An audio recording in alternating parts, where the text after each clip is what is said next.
হৈছে পালেং শাক ঘৰৰ বাৰীৰ পৰা ছিঙি লোৱা হতেজ পালেং শাক পালেং শাকৰ বিভিন্ন পুষ্টিকৰ গুণ অকণমান জলকীয়া দি পালেং শাকখিনিৰ এটা পেষ্ট বনাই ল'ব লাগিব মিক্সাৰ গ্ৰাইণ্ডাৰত এটা পেষ্ট বনাই লৈ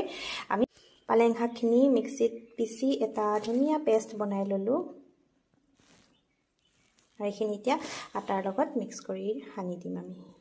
তাৰ পিছত ধুনীয়াকৈ এনেদৰে মঠি ল'ব লাগিব আৰু সৰু সৰুকৈ আমি গোল গোল কৰি গৈছো পুৰি বেলি আছো এইয়া চাওক কেৰাহী গৰম কৰি ইয়াত তেল দিছো মই যেহেতু ৰিফাইন তেল ব্যৱহাৰ নকৰো গতিকে মিঠা তেলতে মই এইখিনি পুৰিখিনি এতিয়া ভাজিম এতিয়া এখন এখনকৈ পুৰি এই তেলত দি দিম